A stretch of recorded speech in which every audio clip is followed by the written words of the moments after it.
Yes, mu mawulire ge tuyinawo wetwogerera ng'obunkenke bukyeyongera mu gavumenti ya General Yoweri Kaguta Museveni. Waliwo ebyama ebipya ebimaze okuba nga bizuulibwa olunaku olwaleero nti waliwo ssente ez'omuwi w'omusolo eziri eyo mu buwumbi n'obuwumbi ezikwatiddwa ne ziweebwa omu ku ba agenti mu ggwanga erya America abeere ng'abikkirira ekifaananyi ekya General Yoweri Kaguta Museveni. Agenti ono yaani ngenda kubanga mukutegeeza bino nno bivudde ku ki. Jjukira oluvannyuma lw'akalulu ka 2026 Simon Byabakama bye yalangirira wenjogerera ng'ebintu bino tebinnaggwa era bwe bakugamba nti tebinnaggwa kakati kino kyenjagala owulire era kyenjagala otegeere. Wuliriza bulungi. Oluvannyuma lw'okulangirira General Yoweri Kaguta Museveni eggwanga erya America nga liyita mu senators bali ababiri Jeanne Shaheen Cory Booker n'omusajja omulala gwe twakutegeeza baavaayo ne bavumirira ekyokujjako internet ekyokugamba nti bannayuganda bangi bakyali mabega wa mitayimbwa n'ebigambo ebirala ebyatambulanga. Jim Risch, Jeanne Shaheen ne Cory Booker be bamu ku baseneta abaavaayo ne bavumirira ebikolobero ebyagenda mu maaso n'okubanga bikolebwa. Kyokka waayita akaseera katono ne Paalamenti y'omukago gwa Bulaaya nayo neeyisa resolution gye twakuwaddeko olunaku olwajjo n'ennaku eziyise by'obadde otegeera obulungi ennyo. Wuliriza. Bino byonna bibadde bikolebwa nga bateeka akazito, bateeka embeera enzibu ku General Yoweri Kaguta Museveni n'akalulu kagamba nti yakawangula. N'omu ku baka mu Paalamenti ya Bulaaya yavuddeyo n'ategeeza nti the so-called election was not an election, it was a military operation. His Excellency Robert Kyagulanyi Ssentamu aliira ku nsiko era nga ku nsiko gy'agenda okusinziira addressinge gye bayita Geneva Summit. Bino byonna nga bigenda mu maaso n'okuteeka akazito ku gavumenti y'omusajja mukulu wenjogerera wulira kiki kyakoze. Akutte ssente eziri mu mitwalo gya $30 ngenda kukubulira mu za Uganda ziba mmeka n'azikwata n'aziwa omu ku ba agent mu ggwanga erya America. Omukulu oyo gw'olaba ngenda mukutegeeza bamuyita Joseph J. Slavic bamuwadde ssente z'omuwi w'omusolo ziri eyo mu buwumbi n'obuwumbi kubanga giri emitwalo $30 ejja $, ng'agenda kukola ki kubikkirira kifaananyi ekya General Yoweri Kaguta Museveni. Bannayuganda baagaguddemu dda amawulire gano, ensi yategedde dda wenjogerera nga naye ebizibu byatandise okuba nga bimujjira mu ggwanga lye lyennyini erya America. Omusajja oyo mukungu era yakolako mu gavumenti ya George Bush n'ebirala nga bw'ogenda okubiwulira. Kati gavumenti ya Museveni baakutte obuwumbi n'obuwumbi kigambibwa nti ne babumuwa era nga ne records tuzifunye okuva ewa Dr. Daniel Kawuma. Ono nno gw'olaba ngenda mukutegeeza omutegeere bulungi nnyo. Yaliriizinze information yeno yonna ne details zonna nange nenzinoonyereza nenzitegeera nennoonyereza ne ku musajja oyo eyagenze maaso n'okuba nga alisiivinga ssente zino ng'ekigendererwa kyakukola kye bayita damage control oba okulaba nga akazito ke batadde ku General Yoweri Kaguta Museveni omusajja ono akanaazaako ategeeze bakama be mu ggwanga lya America nti bannange Museveni akyali mulungi wabula nga bino byonna abyogera olw'okuba yafunye ssente ez'omuwi w'omusolo era waliwo ebifaananyi ebifulumye akiraga yali yamusisinkana nako. Bino byonna ebyama bimaze okuba nga bizuulibwa era ng'ono tali yekka nga bino bigambibwa okuba nti ssente zivudde mu nsawo y'omuwi w'omusolo mu ggwanga erya Uganda. Bino byonna bizze oluvannyuma lw'akazito ne pressure eyamuteereddwako baseneta ba America bali ababiri benkugambye Jeanne Shaheen ne Jim Risch ne Paalamenti y'omukago gwa Bulaaya nayo yennyini ng'etaddeko akazito be bayita ba Amsterdam and Partners bawandiikidde ebitongole ng'ate ne His Excellency Robert Kyagulanyi Ssentamu essaawa yonna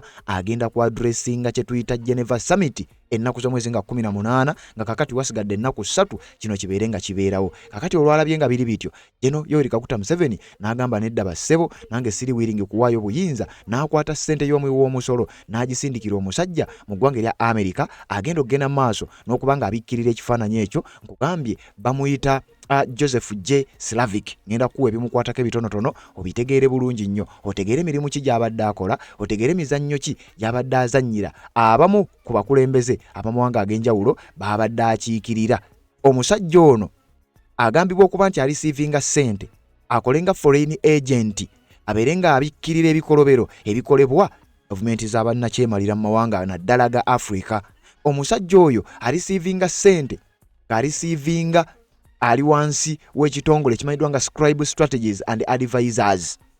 Ekitongole ekyo kyakolera era nga kyalisiivingirako ssente ng'ekitongole ekyo wuliriza bwe baba balisiivinga ssente bazirisiivinga wansi wa agency gye bayita FARA oba Foreign Agents Registration Act nga lino tteeka mu gavumenti y'eggwanga erya America erikkiriza abamu ku bakungu abali official abali known by the government of the United States of America okurisiivinga ssente okubaako ziddiiru ze bakutula mu mawanga ag'enjawulo. Kakati omusajja oyo agambibwa okuba nti yaweereddwa emitwalo gya $30 abeere ng'abikkirira ekifaananyi kya General Yoweri Kaguta Museveni mu ggwanga erya Uganda. Kakati byenkuleetedde ogenda kubeera ng'obitegeera bulungi nnyo. Oluvannyuma lwa Kazito bino nabyo bibadde byakyama wabula bimaze okuba nga bitegeerekeka. Njagala tuggyewo akalango nga bulijjo nzija mbikusunsulire ate oluvannyuma ku nkomerero ngenda nakuwa akatambi ogenda kutya. Nga z'obufumbo olina omwami naye ng'akutawaanya, olina omukyala ng'akutawaanya, bajja ne bakwagalako ne bagenda. Gwe alina ebizibu mu byenfuna nga ssente zikuyita mu ngalo, w'oteeka ssente zifa bufi b'owola tebazza. Gwe aloota ng'ogwa mu nnyanja, gwe alumizibwa omutwe nga guganja okuwona, naawe aloota ng'ebintu bikozesa ensonga z'obufumbo. Nina ekifo ku mugga awali amayinja wennyambululirako ebisiraani, ekikwa, ekifiiriza, omudibo, obutaganja, obutaweebwa. Nzijanjaba abantu ab'enzikiriza zonna, nsiŋŋaanibwa njeru ku lw'ejjinja. Gwanjagala kuba ku nnamba yange eyo, naawe ali ewala ennyo yita ku WhatsApp. Yes, webale kubanga okyagoberera yonna gy'osinzira okubanga gy'otulabira naddala gw'atambula naffe ku mukutu gaggadde ogwa Red Zone TV. Atanaba kubanga osubscribinga kikole, kirira wansi awo olaba ekigambo subscribe kikwateko, kwata kade ka notification kakuyambako okubeera omu ku abo abasooka okumanya buli tuba tutaddeyo ne tuba nga tutambula ffenna. Kirira mu comment section teekamu obubaka bwo ku nsonga ez'enjawulo ze tuba tukuleetedde kuba ku nkomerero eya updates zino ntera okuyitayitako mu bubaka bwammwe then ne tuba nga tutambula ffenna. Genda osharinge video eno oba tosobola kugisharinga, kwata ku kigalo girayikinge obeere ng'ogiyambako okubeera ng'etambula. Waliwo by'obadde tomanyi.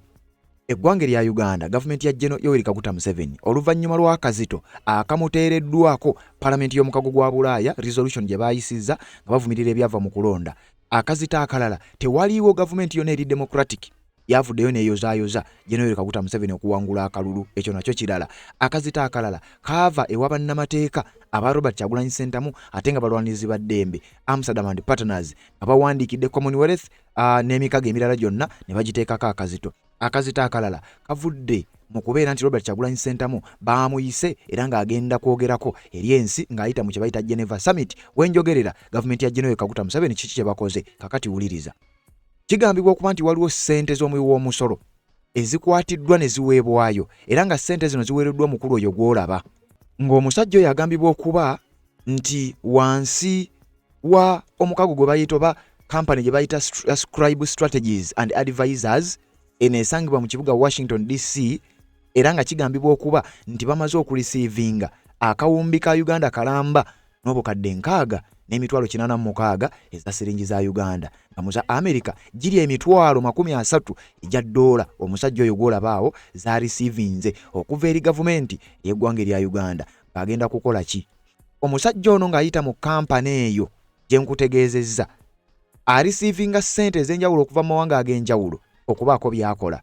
Scribe Strategies and Advisors, Washington DC based strategic consulting and lobbying firm specializing in international government relations, trade and communications.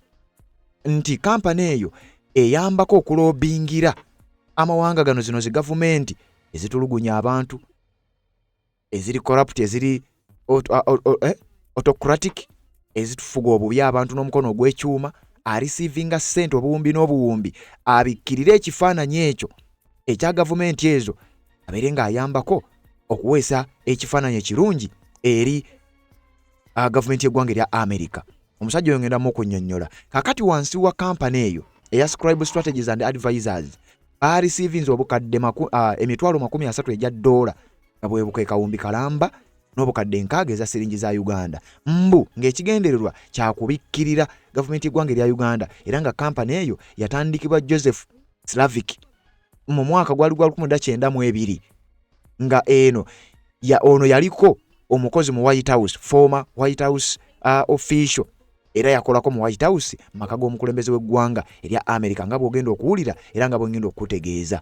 Kakati ono ssente bazimuwadde akolenga foreign agent oba lobbyist agenda okulobingira okukuba akazigo okukola kye bayita damage control okulongoosa erinnya erya General Yoweri Kaguta Museveni eri abasajja Abamerika abandi badde bavaayo ne bajja babeere nga bamuteekako embeera. Kigambibwa nti kakati omusajja oyo gw'olabye yagenda mu maaso n'okukola omulimu ogwo okusobola okulaba nga bambi abikka ekifaananyi ekyo babeere nga basaasira gavumenti y'eggwanga erya Uganda baleme kuteeka ku mbeera ku General Yoweri Kaguta Museveni oba oliawo asigale ng'akankabula naye ng'ekyo akiweeredde enguzi ya mitwalo gya $30 era nga ssente zino bazirisiivinga wansi wa agency eno oba wansi w'amateeka g'eggwanga erya America. Ekitongole kimanyiddwa nga FARA, Department of Justice mu ggwanga erya America, ekigwa nti Foreign Agents Registration Act, lino lyetteeka erikkiriza ba agent mu ggwanga erya America ina system eyo nti oyinza okuba oli ddiira naye ng'olina zi gavumenti z'omanyi, tusobola okupatanalinga nazo, tusobola okukolagana nazo mu bintu ebitali bimu, wabula nga gwe agenda okubeera nga connection yaffe ne zi gavumenti ezo. Kati omusajja ono wansi wa FARA oba Foreign Agent Registration Act baregistering era nga wano mu tteeka lino mwe bafunira diiru zino oba ssente ezo. The Foreign Agents Registration Act, FARA, was enacted in 1939. FARA is a disclosure statute that requires persons acting as agents of foreign principals in a political or quasi-political capacity to make periodic public disclosure of their relationship with the foreign principal, as well as activities, receipts, and disbursements in support of those activities. Nti wano mu tteeka lino gavumenti y'eggwanga erya America yakkiriza ba dealers, yakkiriza ba lobbyists, yakkiriza bakayungirizi babeere nga bagiyunga ku bakulembeze bannabyabufuzi oba ziddiiru ez'omutawaana ennyo eziri ebweru w'eggwanga lya America. Bagitandika mu mwaka nga bwe nkugambye era nga bw'owulidde gwali gwa 1938. Eryo etteeka lyo baaliteekerawo mu ggwanga lya America. Kakati mu tteeka eryo likkiriza omuntu okubeera foreign agent akonekitinge, wabula ng'aleeta ziddiiru eziri ku mulamwa, ng'aleeta abakulembeze abali ku mulamwa. Kakati jjukira ono ajja n'ayogera n'abakulembeze bano n'asiiga ekifaananyi nti ono omukulembeze mutuufu, ab'opposition bye boogera ekyamazima si bye bituufu, ono omusajja ye mutuufu. Kakati ekyo kigambibwa okuba nti kyakola era nti kye yafunyiridde ssente okukolera General Yoweri Kaguta Museveni ne gavumenti ya Uganda. Ngenze okunoonyereza ku bintu bino nyongera okugenda mu maaso n'okuba nga mbitegeerako, nange nzije beere nga nsobola obbikunnyonnyolako. Kigambibwa okuba nti ebimu ku bikolobero byonna ebikoleddwa mu ggwanga erya Uganda naddala mu biseera by'akalulu, kigambibwa okuba nti omusajja ono yasasuddwa abeere nga abibikkirira.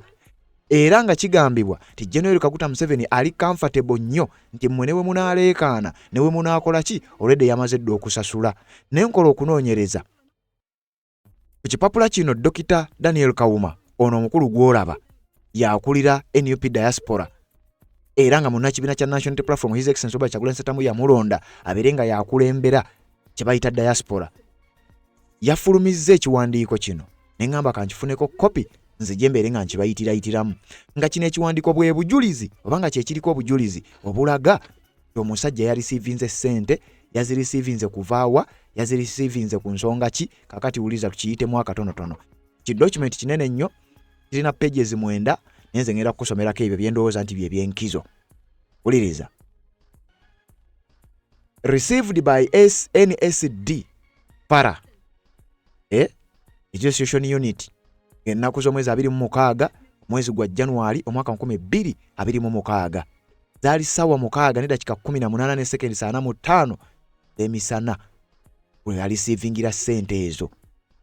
Name of registrant eyaregistering okufuna ssente zino yeri kampani ye gye nkugambye Scribe Strategies and Advisors.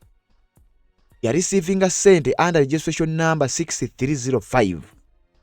Primary address of registrant eno company eya Scribe Strategies and Advisors esangibwa ku 1050 Connecticut Avenue mu kibuga ekya Washington DC. Name of foreign principal ani yasindika ssente. Government of the Republic of Uganda abayita lozoba mu embassy yaabwe era wano nga bataddewo 16th Street Washington DC.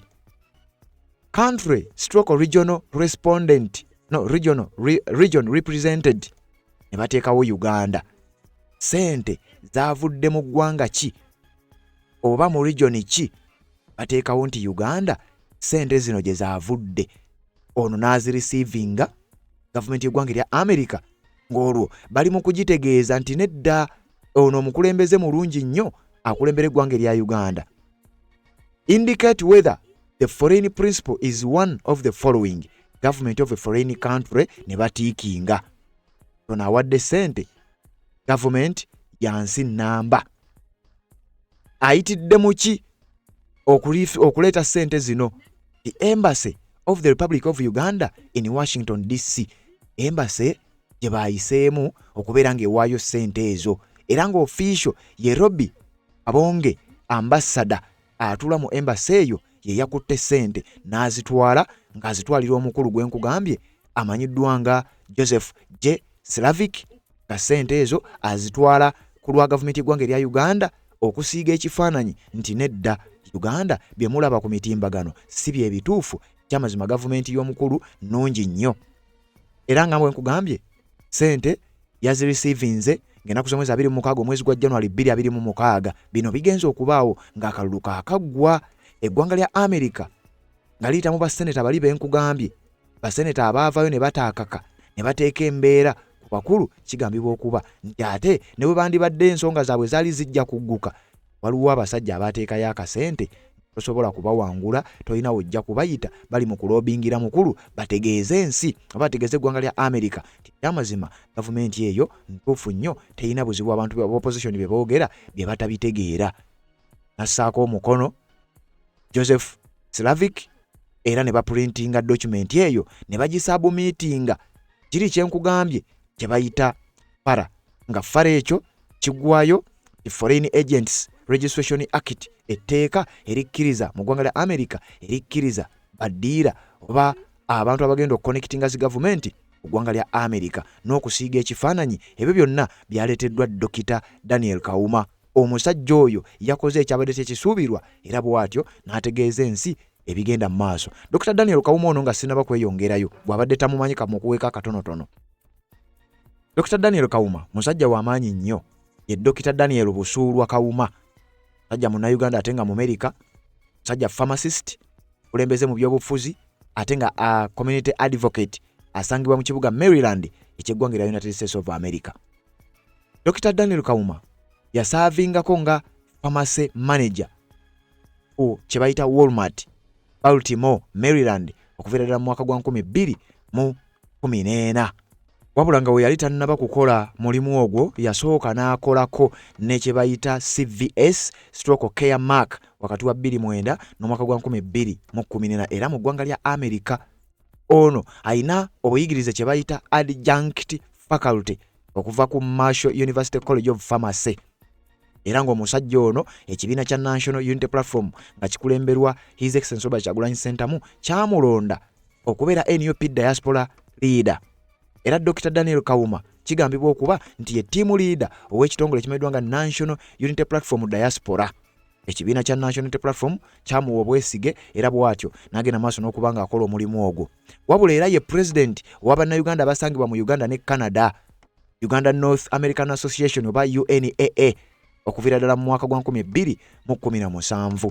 Agambibwa okuba nti era ye founder owa Uganda Diaspora Health Network, ebiina ekiyambako bannayuganda ku nsonga z'ebyobulamu naddala abasangibwa ebweru w'eggwanga erya Uganda. Dr. Daniel Kauma ye yasimoggodde n'aleeta ebyama bino, nange ne ŋŋamba nja bikuleetera, n'atuleetera n'ebimu ku byafaayo oba ebikwata ku musajja ono amanyiddwa nga Joseph J. Slavic. N'akuutira bannayuganda mugende ku mitimbagano gyammwe, mugende ku mikutu gyonna egisoboka, mubeere nga muwandiika, ngenda kuwa akatambi ku nkomerero, mubeere nga muwandiika nga mutegeeza ensi ku ddala biki ebigenda mu maaso ku musajja oyo, omusajja oyo biki byagenda mu maaso n'okuba ng'akola. Wabula nga sinnakutwala eyo, njagala kukuyitira ku bigambo bye yawandiise, era ebigambo bino nga yabitaddeyo nga biraga engeri omusajja ono gy'agenda okuloobingiramu gavumenti ya General Yoweri Kaguta Museveni. Dr. Daniel Kauma yakoze omulimu omunene nnyo ogwabadde tegusuubirwa. Kakati njagala bikuwa nga tuyitamu ekiwandiiko kye yatadde ku mukutu gwe ogwa X nga nnyonnyola ssente obuwumbi akawumbi akalamba zaatuuse zitya okugenda. Uliriza. Yagambye, after rigged elections, Museveni hires Joseph Slavic, a $300,000 a year Washington lobbyist, to salvage his image. Nti oluvannyuma lwa Museveni okubba akalulu yaddidde n'asasula omu goyinza okuyita lobbyist oba agenda okumukuutira akadingidi oba okusiiga ekifaananyi eri abakulu b'eggwanga erya America. Yasasudde emitwalo gya $30 zino nga za mwaka, wabula kyentegeddeko nti emitwalo $2.5 za zigenda okuba nga ziweebwa omusajja oli obanga ze batemyetemyemu nti ze za manthire, nti ekyo kyonna kyabadde kikolebwa kubeera nga kulongoosa kifaananyi kye bya Dr. Daniel Kawuma. Yabiwandiisa oba yatadde ekiwandiiko kino nga 14 omwezi ogwokubiri 2026. Wulira we yagambye. For years, General Yoweri Kaguta Museveni's government has publicly denounced Western governments as neo-colonial meddlers and imperialists. At rallies and public speeches, officials rail against foreign interference. On state television, they invoke sovereignty and resistance. Agamba nti mu myaka egiyise tubadde nga tulaba General Yoweri Kaguta Museveni ne gavumenti ye n'abamu ku bakungu be nga mu lujjudde bavayo ne beegaana gavumenti y'eggwanga erya America oba gavumenti z'abasajja bano abazungu. Era mu kuzeegaana babadde babayita bannanfuusi, babayita abafuzi b'amatwale, babayita ba imperialist oba ba neo-colonial meddlers, nti abadde alina engeri gy'abanyoomamu oba gy'abavumamu. Abadde ng'okiwulira General Yoweri Kaguta Museveni ku ziraale abadde ng'akulaga nti abazungu tabeetaaga yadde akatono. Kakati wuliriza. But in Washington DC, a different story is being quietly filed. Nti newankubadde ebyo abadde ng'abyogera ku ziraale n'okulaga Munnayuganda nti talina kyabeetaaza, wabula ate eno mu kibuga Washington nange gye nsangibwa nga Dr. Daniel Kawuma waliwo fayiro emaze okuba nga efayiringibwa ngeri ey'ekyama. Wuliriza. On January 26, 2026, under the U.S. Foreign Agents Registration Act FARA, a well-connected lobbying firm, Scribe Strategies and Advisors Inc., registered to represent the government of the Republic of Uganda. Nti eno mu ggwanga lya America omusajja abeereyo n'abalimbalimba mbu abazungu tabeetaaga, era n'akulaga nti n'okubavuma abavuma. Wabula kakati eno mu Washington DC watula amaka g'omukulembeze w'eggwanga lya America waliwo ekizuuliddwa. Waliwo ekiwandiiko oba fayiro eri official mu ngeri ey'ekyama emaze okuba nga eteekebwayo. Ti fayiro eno egenze eteekeddwayo wansi w'etteeka liri enakugamba erya FARA, Foreign Agents Registration Act, ne company oba farm eri connected obulungi ennyo okubeera nga erobingira abakulembeze bano enfuga gye bafugamu abantu baabwe nga tejja kufiibwako. Company eyo gye bayita Scribe Strategies and Advisors Inc. Era nti eno baregisterinze okulobingira, okukuutira akadingidi, okubikkirira ebikolobero ebikolebwa gavumenti ya General Yoweri Kaguta Museveni eri gavumenti ya America. The filing available on the US Department of Justice FARA website. Nti bino bye bafayirinze ojja kgenda ku department ya kino ekitongole ekya FARA oba etteeka lya FARA oba agency ya FARA, Foreign Agents Registration Act FARA. Ekiwandiiko kino ogenda kukisangayo. Abasajja ba America bali transparent. Ekyamazima ngenzo okukebera ku website, official website eya FARA, Foreign Agents Registration Act. Ekyamazima ekiwandiiko kino nkisanzeeyo nga bwakugambye nga gye kiri kiteekeddwayo. Oluvannyuma nja kukolayo video mbaleetere website eyo gikebera otya, ekiwandiiko okisangawa naawe okyesomereko. Agamba kiri available to the US Department of Justice para website. Nti ene disclosing oba eraga byonna Uganda's political, security and economic interests in the US. Ono eyagenze n'abeera nga asasulwa ssente alobingire oba akuutira akadingidi oba abikkirire ekifaananyi kya General Yoweri Kaguta Museveni, ekyamazima ebyama byonna biteekeddwayo ku website eyo. The price $25,000 per month. Nti ssente ziri emitwalo 30 zitemeddwa emitwalo 2.5 eza dola buli mwezi. Ssente emitwalo 2.5 eza dola muganda wange, ssente nnyingi nnyo. Era bw'okwata ssente ezo n'ozizza mu za Uganda, njagala okutegeeza ofunira ddala ssente eziwerera ddala awo bukadde 88 n'emitwalo 7 eza siringi za Uganda. Gavumenti ya Uganda zegenda okufulumyanga buli mwezi okusobola okubikkirira ekifaananyi kyayo. At a time when millions of Ugandans are struggling with high youth unemployment, rising living costs and stagnant wages, their government is paying at least $300,000 a year public funds to polish its image in Washington DC. Nti mu kaseera Abannayuganda naddala abavubuka bakyagenda maaso n'okufeesinga ebbula ly'emirimu, gavumenti yaabwe terazeewo yadde akabonero k'okubafaako, egenze maaso na kusasula obuwumbi n'obuwumbi okubeera nga babusasulira, okubeera nga basiiga ekifaananyi ekirungi ekya gavumenti ya General Kaguta Museveni, wabula nga bakisiiga eri mu Washington DC mu ggwanga lya America. Kyokka omusajja gy'abadde ng'akugamba nti bano tabeetaaga, tayagala na kumanya, kakati ataakugamba nti ate kati gy'ali mu kusasulira abeere ng'oba oli awo abasajja tebamuteekako mbeera. Kakati embeera eyo gye bayinza okuba nga bamuteekako evudde ku kazita akamuteereddwako amawanga ga Bulaaya, Palamenti y'omukago gwa Bulaaya n'ebitongole ebyenjawulo omuli Amsterdam and Partners ne baseneta bali nti obunkenke obwo bwonna bubadde bulaga abasajja Abamerica amazima omusajja engeri gy'akalakatamu si ntuufu, akalulu teyakawangula. Kakati ono baamuwadde ssente agende abuzeebuze ebyo byonna America ereme kubanga ejja okukuba omusajja oba okumuteekako embeera. Wuliriza,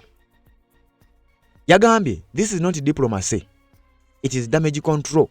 The resolution comes amid strained relations between Kampala and Washington.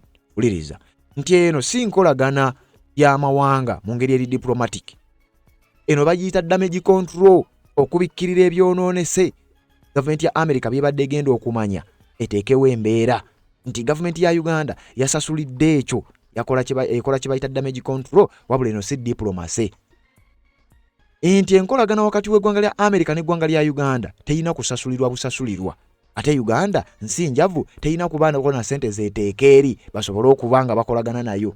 Members of the United States Congress and officials across administrations have expressed concerns about Uganda's deteriorating human rights record. Bino bijjidde mu kaseera abamu ku bammemba mu gavumenti ya America bavuddeyo nnyo ne bavumirira ebikolobero ebigenda mu maaso n'okukolebwa ku bannansi mu ggwanga erya Uganda ng'ate bibakolebwako gavumenti yennyini ebadde ebakulembera. Kakati ono agamba nti bino bijjidde mu kaseera kano ng'abamu ku bammemba mu gavumenti ya America batandise okuvumirira bino. Kabonero akalaga nti zino ssente ziri mu kusasulwa, bino bibeere nga bibuzaabuzibwa n'abazungu ssebo waliyo abali enguzi. Omusajja amanyiddwa nga Joseph J. Slavic yalidde enguzi agende maaso n'okuba nga abikkirira ekifaananyi ekya General Yoweri Kaguta Museveni eri abazungu. Omusajja abazze ng'akugamba nti nze abo sibeetaaga, abo magulu meeru tebalina mugaso eri eggwanga erya Uganda. Azze ng'akulaga tabeetaaga. Kakati we twogerera ebyama bizuuse nti ate asasula ssente babeere nga tebajja kumukuba mu ggwanga lya Uganda. Wuliriza, bwe tugenda maaso n'ekiwandiiko kino ng'atugamba Dr. Daniel Kawuma, the 2026 elections have further intensified the scrutiny. Opposition leader and supporters, particularly from the National Unity Platform, have faced arrests, prosecutions, and prolonged detentions. Human rights organizations have documented patterns of repression surrounding election periods, including security crackdowns and enforced disappearances. Bino bijjidde mu kaseera nga kalulu ka 2026 kakyagenda mu maaso n'okubaako ebibuuza bingi. Abali ku ludda oluvuganya naddala ab'ekibiina ekya National Unity Platform baabuzibwawo, abamu baasibibwa, abawagizi baabwe baasibibwa. Akalulu kennyini results ezaavaayo zikyaliko ebibuuzo bingi nnyo. Kitegeeza ebigenda maaso mu ggwanga erya Uganda tebinnategeerekeka. Robert Kyagulanyi Ssentamu, widely known as Bobi Wine, as the leading opposition figure, has been hunted and harassed by the Ugandan military and faced violent suppression of his political activities. Akulira ekibiina kya National Unity Platform Robert Kyagulanyi Ssentamu agenda maaso n'okuba nga ayiggibwa era n'okukangibwa era nga n'abamu ku bawagizi be n'ezimu ku zi activities ze naddala ez'ebyobufuzi eziri mu mateeka zibadde tezikkirizibwa kubeera nga zikolebwa. His residence has been raided, his wife and family assaulted. Amaka ge gaalumbibwa ab'ebyokwerinda, mukazi we yatulugunyizibwa ne famire ye, abamu ku baana be baatulugunyizibwa oba abamu ku bantu be. Senior military officials, including General Muhoozi Kainerugaba Museveni's son and the Chief of Defence Forces, have publicly made inflammatory statements targeting opposition figures and posting photos of victims they tortured on social media. Omudduumizi w'amagye g'eggwanga erya Uganda ate nga mutabani wa General Kaguta Museveni afuddengayo n'ayogera ebigambo ebitiisatiisa n'okukola ebikolobero ku mukulembeze w'ekibiina kya NUP ne bannayuganda ate ng'ebimu ku byo birabiddwa nako n'ebifaananyi yabituuka n'okubiteekayo ebyabo babadde atokyalinga, omuli ebyaba Eddie Mutwe, omuli ebya Babula Itungo Kyagulanyi n'ebintu ebirala byonna yabipositinganga. In this context, the $25,000 a month lobbying contract is not an ordinary diplomatic engagement. It is an attempt to rehabilitate a government's image at the very moment in domestic legitimacy is under question. Mu mbeera eno emitwalo 2.5 ejja dola buli mwezi zigenda okubanga zisasulwa, eno si nkolagana y'amawanga wabula zino ssente za kulobinga za kusasula musajja oli gwe nkugambye era gwe ngenda okutegeezaako ekigendererwa kya kulaba nga gavumenti y'eggwanga erya Uganda ebikkirira ekifaananyi kyayo naddala mu ggwanga lya America esobole okubanga efuna ekifaananyi ekirungi. Efara Failing highlights Uganda's role in counter-terrorism operations, particularly against the Allied Democratic Forces in the Eastern Democratic Republic of Congo. Nti kino kikolebwa olw'okuba nti eggwanga erya Uganda lyepositioninze nga eggwanga eriyinza okubanga liri mu kuyambako eggwanga lya America naddala mu kukakkanya embeera y'entalo tundu ekya East Africa oba Great Lakes region nga bwe twakugamba naddala mu kulwanyisa obubinja bw'abayekera obw'enjawulo omuli n'akabinja ka ADF Allied Democratic Forces akalwanira mu ggwanga erya Democratic Republic of Congo. Kakati Dr. Daniel Kawuma agamba nti ssente ezo zasasuddwa omusajja oyo yazifunye ng'ekyamazima ssente ezo si za nkolagana y'amawanga abiri wabula nga ssente ezo za nkolagana za kulobingira na kuleeta kifaananyi kirungi eri gavumenti y'eggwanga erya Uganda. Kati omusajja oyo yaani? Who is Joseph J. Slavic? Manyi ffe tetubikomya awo, tugenda maaso ne tukola okunoonyereza. Joseph J. Slavic is the veteran Washington DC lobbyist and the founder of the firm Scribe Strategies and Advisors. Omusajja ono yakolako mu White House mu maka g'omukulembeze w'eggwanga gye buvuddeko era yatandika company oba farm emanyiddwa nga Scribe Strategies and Advisors. He is frequently hired by African governments, including General Yoweri Kaguta Museveni's administration, to manage their image and their political interests in the United States of America. Nti ono amaze ebbanga ng'ayambako akonekitinga zi gavumenti naddala ezo eziri ku lukalu lwa Africa era kusingira ddala eya General Yoweri Kaguta Museveni okubeera ng'abasiigira ekifaananyi ekirungi, okubeera ng'abayambako amawanga gali ddala eggwanga lya America okubeera nga tegamuteekako mbeera, okubeera nga tegamuteeka mu mbeera yakumujja mu buyinza. Omusajja ono Joseph J. Slavic omulimu guno abadde agukola bulungi nnyo okuyambako General Kaguta Museveni okubeera nga amusiigira ekifaananyi ekirungi eri bakama be mu ggwanga erya United States of America. His role with General Kaguta Museveni. Slavic ulirizawo nnyo wano, has a long-standing relationship with the Ugandan government, representing their interests since at least the early 1990s. Nti omusajja ono kino kyagenda okukola era ssente zaafunye gwandibanga sigwe mulundi ogusoose. Byagenda okukola okulobinga n'okukuba okusiiga akazigo ku linnya lya General Kaguta Museveni ne gavumenti ye sigwe mulundi ogusoose. Yabadde in touch ne General Kaguta Museveni okuviira ddala mu mwaka gwa 1990 1990s okuviira ddala mu myaka egyo gye yatandikira okukolagana n'abasajja abali mu buyinza bw'eggwanga erya Uganda. Joseph J. Slavic omulimu gwagenda okukola gwe yasasuddwa teyakagutandika. Recent contract. In January 2026, following Uganda's general elections, the government signed a new contract with the Scribe Strategies and Advisors.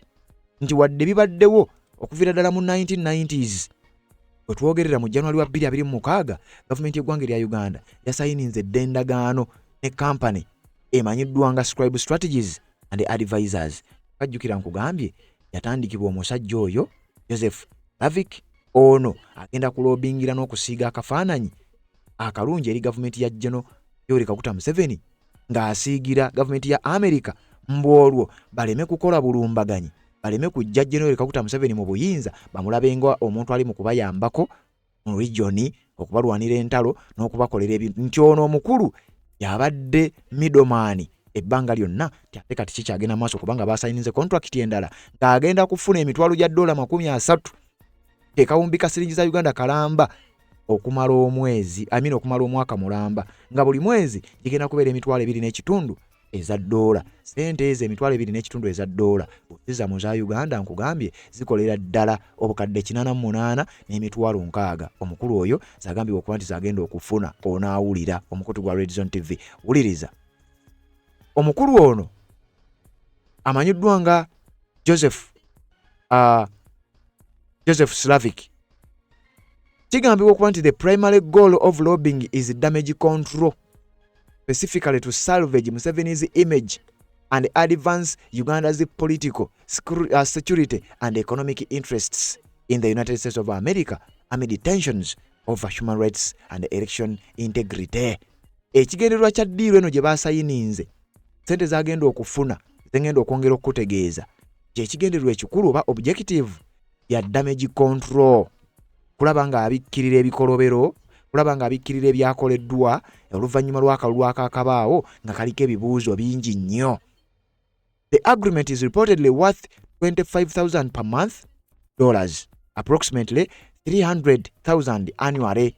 Previously, in 2021, Slavic received payments totaling $141,000 for compensation for his services. Bannange wuliriza. Nti sente zagenda okufuna $30,000 omwaka. Mu mwaka gwa 2021 ng'era twakava mu kalulu.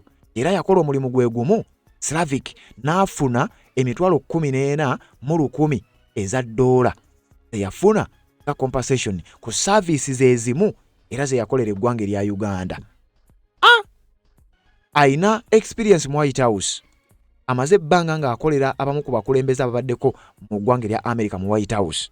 Era nga wano bakugamba, he served as the political analyst in the White House during the administration of George Walker Bush Jr.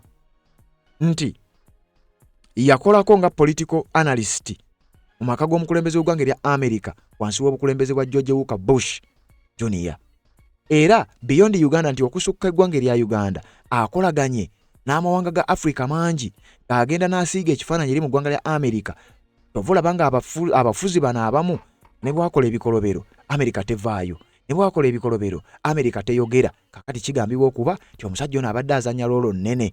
Uliriza, kigambibwa nti mu ggwanga lya mu mwaka gwa 2025 akulembera eggwanga lya South Sudan Salva Kiir Mayardit ebikolobero byonna byakola ne olaba America egezaako okujjayo mutwe naye nga tekola kimala. Kigambibwa okuba nti omusajja ono amanyiddwa nga Joseph Slavic yafuna emitwa, uliriza, you can imagine, eggwanga lya South Sudan ne mu mbeera mwe riri yakwata emitwalo gya dola egiwera ddala 50 nga bw'ozizza mu za Uganda zikola akawumbi kalamba n'obukadde 79. Gavumenti y'eggwanga erya South Sudan Salva Kiir Mayardit oyo yeefukira ne mu mpale yakwata sente n'aziwa omusajja ono n'akola omulimu gwe gumu. Omusajja ono yarisivinga sente n'akola omulimu gwe gumu mu ggwanga lya Morocco, eggwanga nga Ivory Coast n'eggwanga lya Democratic Republic of Congo gye byabadde abikola. Era nga kigambibwa okuba nti abadde yeeyambisa connection gy'alina mu White House okukwata sente ku bakulembeze ba Africa badnakyemalira basigale nga bakalakata, then ye ng'akwata akasente ng'agenda akola omulimu nga bakulembeze babeera mu White House mu ggwanga lya America. Naye ng'ekyamazima bwe balaba nga mwekalakaasa oli ye ng'agenda abategeeza nti ababeekalakaasa bannanfuusi beegwanyiza byabwe, kakati ye ng'omulimu agukola. Era nga kigambibwa okuba his work often involves engaging with the US State Department and the Congress to influence perceptions of his clients and push for the lifting of sanctions. Nti ogubadde omulimu gwa omukulu oba omulimu gwa omukulu okufuna sente zino kugenda kwengejinga bakulembeze okuva mu kyetuyita Department of State mu ggwanga lya America, mukulembeze w'eggwanga eryo okulaba nga ategeeza bali nti nezo sanctions ze mwabakuba bwemuba musobola muzibajjeeko bano bakulembeze balungi nnyo. Atafaayo kumanya oba abantu be bafuga babafuga bubi, tafaayo kumanya oba abantu abeekalakaasa balina ensonga yabadde ateeka bali abasajja mu mbeera ng'abalaga nti bano abeekalakaasa bannakigwanyizi beegwanyiza byabwe. Ekyamazima abasajja enfuga gye bafugamu ye yeegwanidde, abasajja batuufu era ensi zaabwe bazifuga bulungi. Omusajja gwe gumu ku mulimu ogubadde gumusasuza era sente zonna z'abadde afuna kigambibwa okuba nti abadde akola ogwo omulimu era nga ne ku mulundi guno yafunye, yamaze okurisiivinga oba baakoze contract nga ya mitwalo gya dola 30 nga muzaawano kumpi ke kawumbi kalamba. Bannayuganda babiguddemu ebyama bimaze okuba nga bivaayo era ng'okuyita mu mukulembeze w'ekibiina kya NUP owa diaspora akulembera NUP mu diaspora naddala mu ggwanga lya America amanyiddwa nga Dr. Daniel Kawuma. Ekyamazima yakoze omulimu ogwo n'abuusa bannayuganda, naffe ne tugenda mu maaso n'okukola okunoonyereza ne ngenda ku website ya Foreign Agents Registration Act mu ggwanga lya America wansi wa Department of Justice United States of America, nange nembisangayo nengamba nja bikusomera era gye bujja nja kukola video endala nga nnyongera okutangaaza ku kino okwongera okitegeera. ekitongole ekya Foreign Agents Registration Act FARA sente zino za receivingiddwa era njagala okutegeeza zamaze dde okuba nga ziva ku akawunti y'eggwanga erya Uganda ku ssente z'omuwi w'omusolo. Dr. Daniel Kawuma n'akola omulimu ogulabisiza abakulu wenjogerera njagala kuwa katambi kano akatambi ke ngenda okukulekera nga muganda nge Shama owa Foreign Policy wano naye ng'akola ogugwe agenda maaso n'okuba nga ayongereza ku ddoboozi eryo ly'owulidde n'ebigambo byogenda maaso n'okuba nga owulira kakati muwulirize katambi kano kawa obudde oyongere okunnyonnyoka kino kyenkuleetedde then nga bwenze jambeere nga nkunnyonnyolera ebirala bye sikuwadde. Gavumenti yonna ng'esemberedde okugwa ebeera n'ebintu bisatu. Manyi ebintu ebisinga okubeezaawo gavumenti. Ekintu ekisooka bakiyita popularity. Popularity eno ng'ebeera mu domestic oba ewaka gy'eva. Okitegera popularity nti abantu bano balwana nnyo okwegula ku bantu n'asalawo n'akozesa n'essente z'omuwi w'omusolo ku muntu yenna n'asobola okumukubira political opponent. Kyokulaba omuntu ono akwata abayimbi n'akwata abaki bonna n'abaleeta basobole okudefendinga okulwanyisa omuntu omu ng'amanyi nti ono yagenda okumulwanyisa asobole okuggyako oli ekintu kye bayita popularity oba populism okugijjako oli asobole okugyeddiza oba okugiwa gwayagala okukola ki gwayagala okuleeta. Kati abantu bano bateekamu nnyo ssente nnyingi n'okukola ebintu ebitagasa n'ebitasaana ogeza okuleeta ekintu kye tuyita populism. Kati okulaba omulaba obutambi obw'ebuseegu biki byonna nga babikoze n'aleeta omuntu n'ajja n'awemula omuntu yenna naye ng'ali ku presidential level. Okitegera saidi zonna zibeera nabyo kubanga ekintu kino bakiyita character assassination. Character assassination eno w'ogikola n'ebeera successful yekuwa ekintu kye tuyita populism oba popularity. Okitegera etulo esooka nti ewako olina okubeera gavumenti eno erina okubeera popular n'esimba emirandira. Then number two tulina ekintu kye tuyita international relations. International relations gavumenti eno ekwatagana etya ne zino abazeetoolodde wano. Okitegera erina ekintu bakwatagana batya ne banne international gundi azikwasaganya atya assignment wa duties. Uganda badde na assignments nyingi nnyo. For example peace missions fetu zibaddemu ez'aba refugee fetu zibaddemu initiatives za sirimu fetu zibaddemu ne data endala nyingi nnyo nga zo data. For example sente zibatuwangeza ebisiyaga biki ezo nazo na initiative zikuba ziraga nkwatagana international relations eziri wakati wa government eno ne outside world. Okitegera in fact n'ebera Kenya n'ebera Rwanda that is what we call outside world or international relations west tambula ekyo kintu ekibeera ku secondary stage. Kati oba kuba wano mu populism n'obeera nga tokyali popular mu bantu tosobola kubeera na international relations nga nnungi tezisoboka. Okitegera ekyo tosobola kubeera na international relations nga nnungi senga oluzinga ekintu kye bayita populism oba popularity mu bantu. Okitegera kugambye eno stage always government zonna ti omuntu n'oba nga agenda kuleeta lutalo. For example mwaka gwa 1998 ono ng'agenda mu nsiko yagamba agenze kulwanirira democracy nti babbye akalulu Semogere yali alina okuwangula akalulu wabula Apollo Milton Obote ne bakabba akalulu abo. Kati akalulu ako bakabba ye yagamba agenze kukola ki agenze mu nsiko kulwanirira democracy. Kati ng'anoonya popularity oba ng'anoonya popular support. That is the social factor okuva mu bantu. Ekintu ekyo tukiyita populism oba popularity wano ku ground domestically nti government erina support y'abantu. Kyovolaba kiba kizibu nnyo neno zino foreign countries okujja interveninga mu bintu nga government eri popular oba ng'erina ekintu kye tuyita populism. For example so tunatoa Ibrahim Traore osige amaanyi yali agali nagenda okujja okuwamba ngweda amaanyi akola kyagalina era kyovolaba neno international forces wezajja okumugambako nti mukulu kyokweze kiri against the democratic principle. Abali bamuga kakati mmwe abagamba democratic principle namwe badde mu funding dictatorship wane tunyigiriza mfulume etuli kuona kitegeeza nti Ibrahim Traore yafuna popularity oba populism eno gyakola ki gyetaga domestically ewaka which is a primary factor. That is a primary factor not the tertiary factor. Okitegera that is the primary factor and target ya government yona yona inabeera successful oba opposition yona yona inajja singa tetubeera mu kintu kye tutafisa democracy kiva ku kintu kye tuyita populism oba popularity both domestically. Kati ne tuddako international relations okwatagana otya kugambe tubadde ne zidiiro ez'enjawulo tulina AMISOM tulina diiro nyingi nnyo ze tubaddemu nga Uganda baazizibwa internationally era nga n'ensi nyingi nnyo ezeegomba Uganda no independence awe mabega nga mulaba ku independence day yaffe ensi nyingi nnyo zijja wanene Uganda zicelebrating. Okitegera that is international relations kubanga yali akola ki yali asobodde okublindfoldinga banna Uganda nesigala nga akyalaga nti akyali popular then n'asobola okukwata international relations zino ogenda eri kati ne zino government zino ezibazize okwagala okuzimba international kibanga leero his excellency Kyagulanyi aliko amasannyalaze. Kati buli muntu yenna yeetaaga political support agenda wuwe okulaba nti akola ki ajja mu bantu.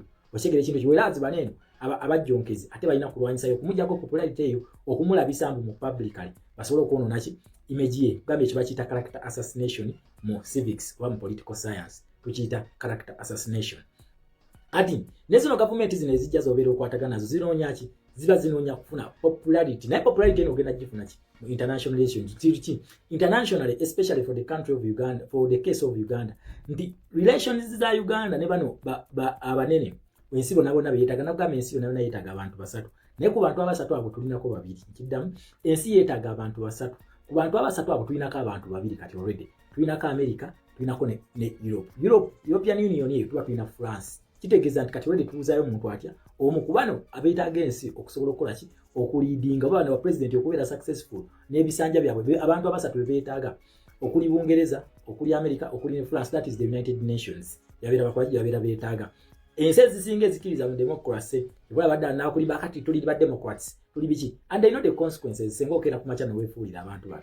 Kati ne zino ensi zino ekizireeta zibe nti zikola international relations ennungi naawe kiva ku ekyo ekintu okuba nti how connected you are to the top 3 bano aba capitalists, the top 3 capitalists abatula kuki? Abatula ku United Nations Security Council.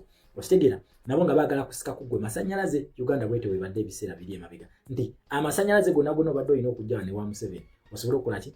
Osobola okugafuna then osobola okufuna connection ne ku zi deals ezibadde zituweebwa Uganda wano missions ez'enjawulo ze tubadde tuzanya aid gye tubadde tufuna okusobola okukola ki? Okusobola okuwangala kubanga olina kwegula ku bana abasatu okubeera successful.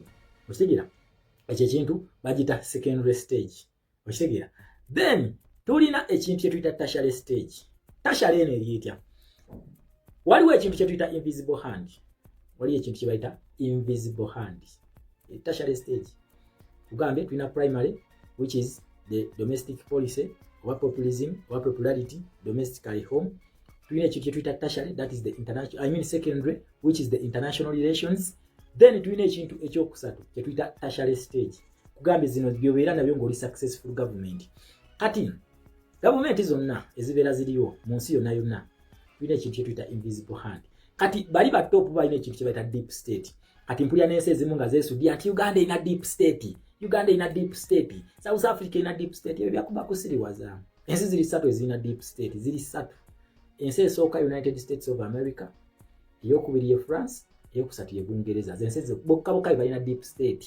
Bano abasigadde bakwata bukwasi meaning ya deep state. It is a state within a state. A state within a state. Zino other states you are either having a colonial master or you are having a funder. Oyo tabeera deep state ate babeera bamanyikiddwa.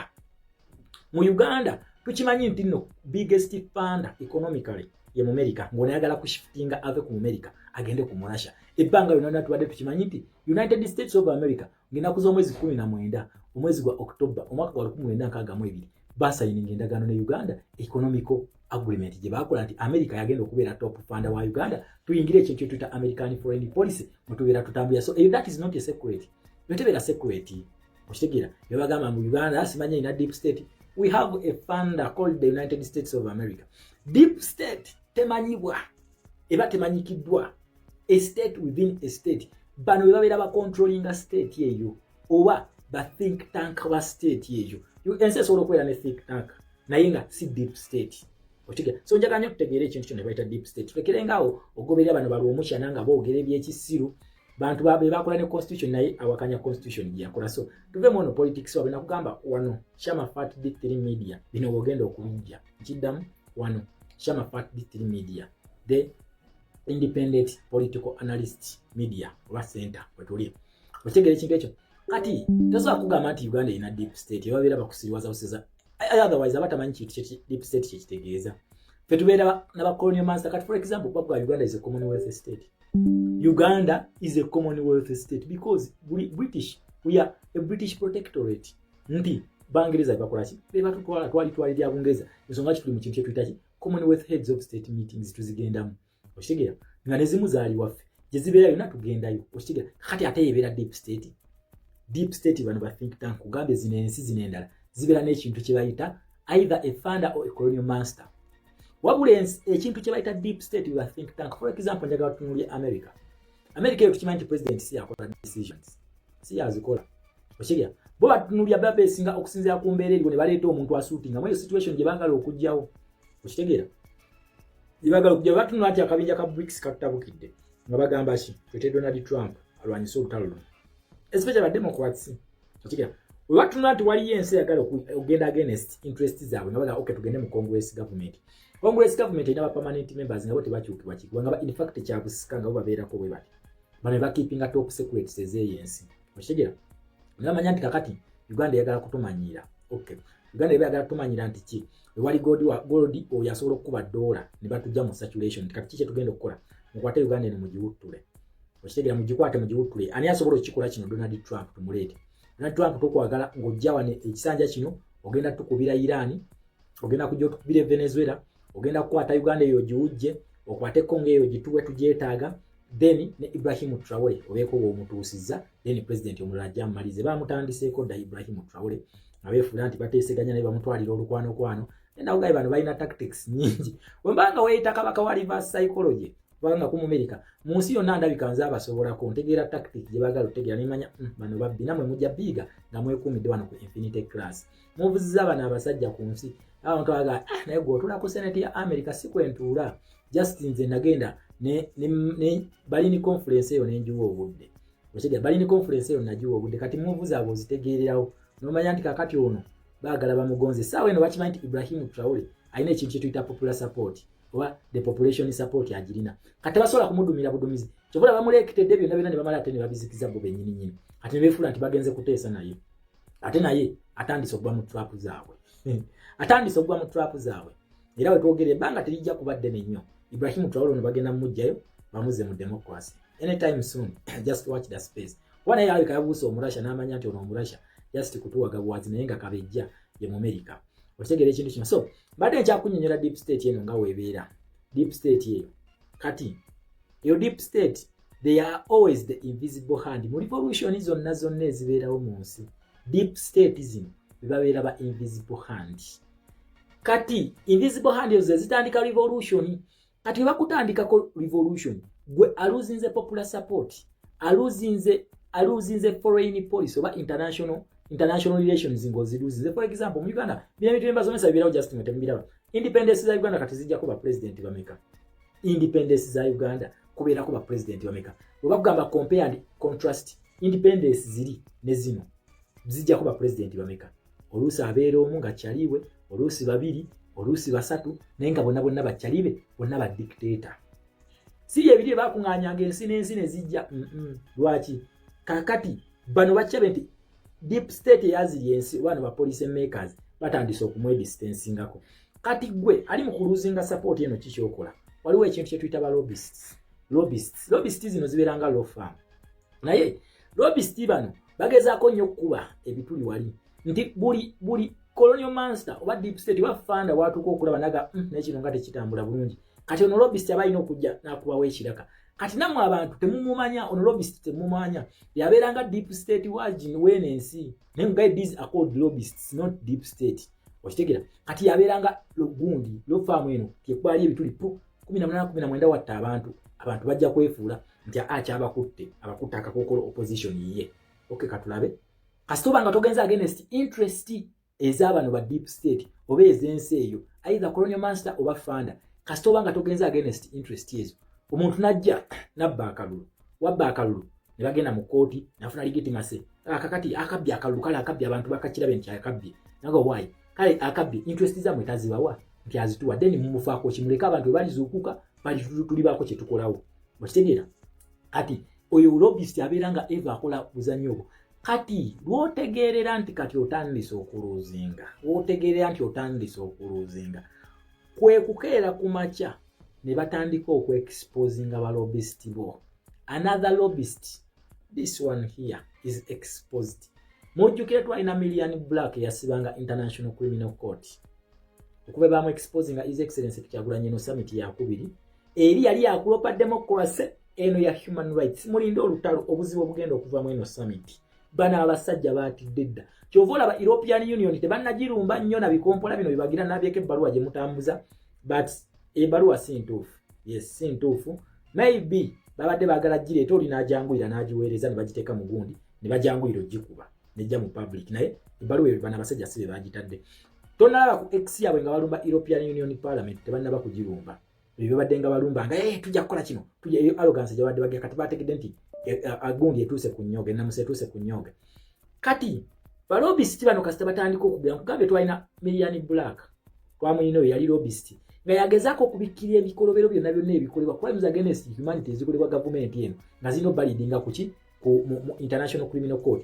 Kati kana akakazi kano ka Million Black kabeeranga kabibulookinga kati bw'obanga ozze ne invisible hand nga y'amaanyi etandika okweexposinga erijjukira abantu bano baswala eno invisible hand yeswala oshigire wabo balobist baswala ka Million Black bakakuba bulungi nnyo ensonga ne kazivaamu.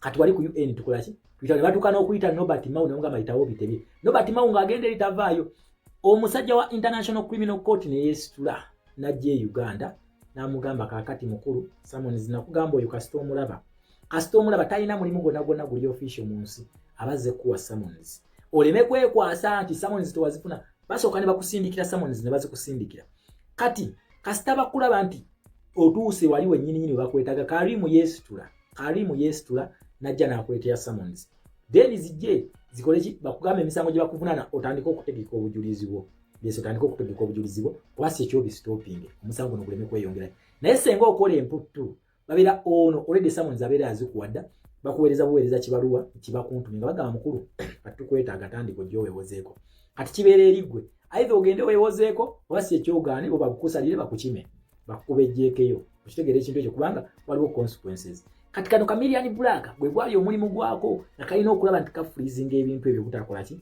obutayitawo ako ne baka exposinga bulungi nnyo fayiro yaffe nejja neyitawo His Excellency Kyagulanyi n'atandika okulabikako mu summit eno summit gye tugendamu eya UN mwetegeke obanga tonnafuna link jangu mu inbox yange please obanga tonnafuna link ya summit eno jangu mu inbox yange link njirina egenda okuliidinga ku summit eyo yetegereze n'abalala ate temukisusa nnyo ojabuzi mpaku gumpa link eyo tuli bantu bakulu okitegeera tuli bantu bakulu this is not an order jangalagira akaana akato please let us respect each other chobola abantu abamu sibaddamu nsirika busirisi nesitagikuwa naye nga sikuzeemu let us have some respect obanga olina kyonjagalako jangu ne respect mpa kino kola kino akulu that is not the way things move okitegeera peweko ka respect so link woba ogyetaaga jangu ngenda jikuwa mu inbox naye jangu ng'omanyi nti ogw'obusangozze okugisaba muntu mukulu toze kulagira kaana katombo mpa